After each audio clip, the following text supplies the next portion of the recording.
Frustrating afternoon here in Ballinrobe. Huffed and puffed, huffed and puffed, huffed and puffed, and huffed and puffed. We did blow the house down, courtesy of a penalty from Darren Brown. But how do you sum up that 90 minutes? Frustrating. I mean, there were so many chances to seal the game off and actually get up by 1 or 2 or 3 even. You can see what their game plan was: to sit deep and utilise the small pitch and the small width of it. And to be fair to them, they did it well. We only got the one past them, and it was a goal early on. We actually didn't get any other ones later on in the game, and we created a few chances and stuff. I mean, we probably could have won by 3 or 4, but some silly easy misses and stuff like that, which needs to be worked on, because you won't get far in the competition if you're missing chances like that. Ballinrobe, they were nearly like an Italian team. The ways they defended throughout the game made it so frustrating and difficult.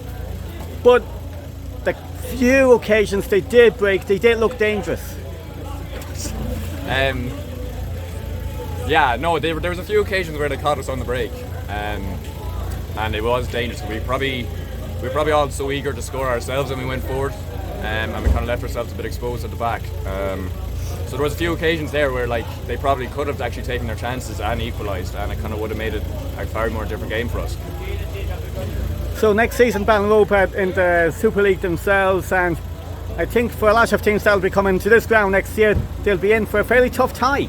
Yeah, you can kind of see now why they have come up to the Super League, because being the teams like us, and only losing 1-0 and stuff like that. So it bodes well from coming into the Super League that they actually probably could stay up and do something, and maybe finish mid-table or even do better. So it's looking well for them, and best of luck to them when the Super League starts. Right, and we'll park this game, and we look forward to next Sunday, the Calagas Super Cup final against Ballinrobe Town. A cup that Westport United look to regain after 2 seasons, after beating Ballyhane. Celtic took it on loan last season after beating Kilchmarnock, but I'm sure you'll be hoping to get the town right behind the team next Sunday, get everyone back to solid 21 and drive you on to glory. Yeah, it'd be brilliant now if Westport and all the fans could show their face at the game, which they do typically, to be fair to them, and it makes a huge difference for us. It makes a huge impact seeing your supporters in the red and black on the touchline cheering you on. And for the game, I suppose we'll just take it handy and train hard this week and get ready for it. We know that Ballinrobe Town lost 12-0 against Salthill Devon last week, but on a personal note, I wouldn't even read into that result, knowing Ballinrobe's history in external competitions, in taking their foot entirely off the pedal and not treating them as serious as they. First team game in 36 days. Got a walkover against Castlereagh to set up this tie after Ballinrobe beat Ballinrobe, but it turned out to be a frustrating 90 minutes. Ballinrobe did so well defensively, it was almost like watching Italian football, the way they set themselves up. Made it very difficult for us to break them down, even though we did have easy chances we could have done better with, but Dan's penalty being the difference between the sides. But how do you sum it up? Yeah, we look like a team that hasn't played in, 36 days? We had an awful lot of ball. We didn't play particularly badly, there probably wasn't the intensity in the first half that we needed in our game, but we missed an awful lot of chances, and I suppose some of the credit must go to Ballinrobe for that. They worked incredibly hard, they got everybody behind the ball. They shouldn't apologise for that, that's exactly what they needed to do.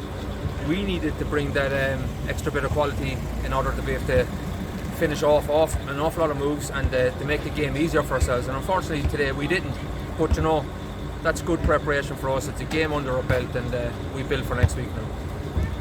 And Ballinrobe, they did create an occasional chance themselves, and then when they did go forward, they did look dangerous. They did, but I thought, to be fair, Aaron and Killian dealt with most things particularly well. 1 or 2 balls broke within the game, but in general terms we dealt with most stuff that was fed forward, which is pleasing. I thought Mark and Harrison did quite well, particularly in the second half when we started attacking on the flanks, and luckily for us we managed to get Joe on the pitch and we got Noah on the pitch, so that's all 6 defenders got a good run out, and that's a positive. So today sets us up nicely for next Sunday against Ballinrobe Town, and Calagas Super Cup final, which is a huge game. It's the county final in the greatest of respects to football.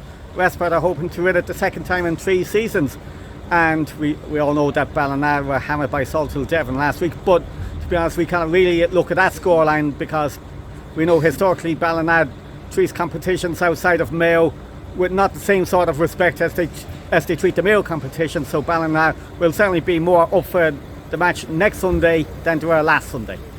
I wouldn't read much into that result. I don't know what happened. I haven't heard anything on it, but that's a really good Ballinrobe Town side. These anomalies happen from time to time, but we're under no illusion about the size of the task next week. It's a considerable task for us. Ballinrobe have been knocking on the door in the Super League for the last couple of years. They've finished seconds at three of the last 4 years. They've lots of quality, lots of very good players, lots of experience, which we don't have heaps of. So we won't be underestimating them. We'll be going back, working hard this week, trying to get ready for next week. It's there for us to try and go and win, and we're in a strong enough position to try deliver that second cup this season. You know, if you're looking at experience between the two sides, you would nearly have to put Ballinrobe as favourites going into the final next Sunday. Yeah, potentially yes, but you know we carry a lot of quality ourselves. We've had a lot of football for those young players this year. They've grown all year. We get days like today with bodies behind the box and we might struggle a little bit, but in general terms we've delivered. They've played a lot of games, the younger boys have, in the last 2 weeks with the 18s and the 21s fixtures, so there's no surprise we have a little bit of a lull today, but I don't think there's anything between us and Ballinrobe. They have a little bit of experience. I think we have a lot of quality. It makes for a very exciting game. And